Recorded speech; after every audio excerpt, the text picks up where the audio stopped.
کو इसमें प्रॉब्लम क्या है? देखिए, इस बिल के इंट्रोडक्शन से पहले हमने रूल 72 के तहत स्पीकर को हमने एक नोटिस भिजाया था कि हम इस बिल के इंट्रोडक्शन के खिलाफ हैं, राइट।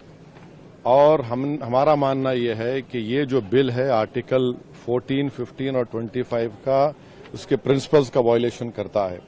ये बिल बेसिक स्ट्रक्चर जो संविधान का उसका वायलेशन करता है और खास तौर से जुडिशियल इंडिपेंडेंस का और सेपरेशन ऑफ पावर्स का ही वायलेशन करता है।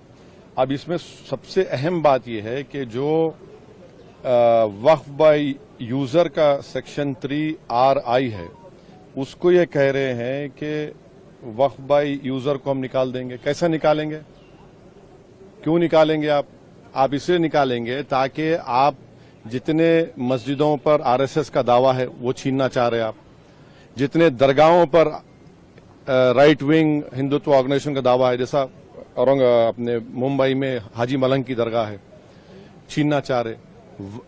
वक्फ बाय यूजर का आप निकाल कर बोल रहे हैं कि डॉक्यूमेंटेशन लेकर भाई 400 साल का डॉक्यूमेंटेशन रेवेन्यू से नहीं निकलेगा तो क्या करेंगे? आप दे देंगे क्या? चेंज कर देंगे? ये एक सबसे बड़ा डेंजरस जो उसमें सेक्शन है। दूसरा, उसमें वक्फ अल औलाद का क्लॉज 4 का है।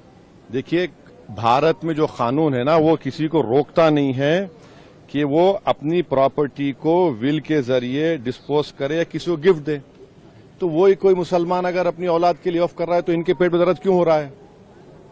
हिंदू एंडोमेंट बोर्ड में इजाजत है इसकी, सब जगह दूसरे गुरुद्वारा प्रबंधन कमेटी में इजाजत है, तो मुसलमानों के वक्फ बोर्ड में क्यों नहीं होगा? पांचवी बात यह है कि इसमें आप ये कह रहे हैं कि मुसलमान जो 5 साल उसके हो गए इस्लाम कबूल करके तभी वक्फ करेगा। ये फ्रीडम ऑफ रिलीजन का ग्रेव वायलेशन है। अच्छा, दूसरे रिलीजन को मानने वालों के लिए ऐसा कानून है? नहीं है। और आप कौन होते हैं तय करने वाले मुसलमान हुआ नहीं हुआ? 5 साल उसको रुकना चाहिए तभी जाकर, माने आप वेट करेंगे हैं? और ये और एक उसमें जो बात जो ऑब्जेक्शनेबल है वो ये है कि अगर कोई सेक्शन 61 में आपने डीएम को बहुत पावर्स दे दिए, अब डीएम कोई फैसला करता है वक्फ बोर्ड के खिलाफ, मुझे ट्राइब्यूनल जाना है। अब ट्राइब्यूनल पहले क्या था, एक जज था, डिस्ट्रिक्ट जज, सीनियर सीजीआई अपॉइंट, और 2 लोग थे। अब कह रहे हैं कि ट्राइब्यूनल में 2 लोग होंगे, रिटायर्ड डिस्ट्रिक्ट जज और एक ऑफिसर होगा, क्या होगा वो, ज्वाइंट सेक्रेटरी रैंक का। कोई ज्वाइंट सेक्रेटरी रैंक का ऑफिसर बैठकर रिटायर्ड कलेक्टर के खिलाफ ऑर्डर देगा? तो ये खुद अच्छा, और एक बात, कलेक्टर कैसे जज बनेगा? फैसला भी वही करेगा, जज भी वही करेगा। ये प्रिंसिपल नेचुरल जस्टिस के खिलाफ है।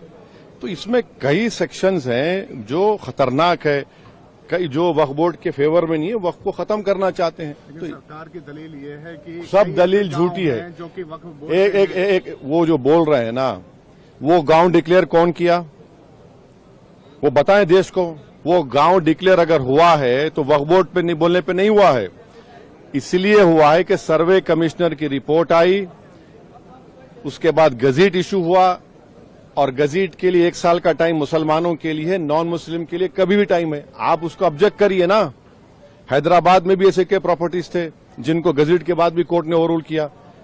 आप मिसालें दे रहे हैं। सुनेरी बाग की मस्जिद का अगर डॉक्यूमेंटेशन लाओ कहां से लाएंगे बताइए?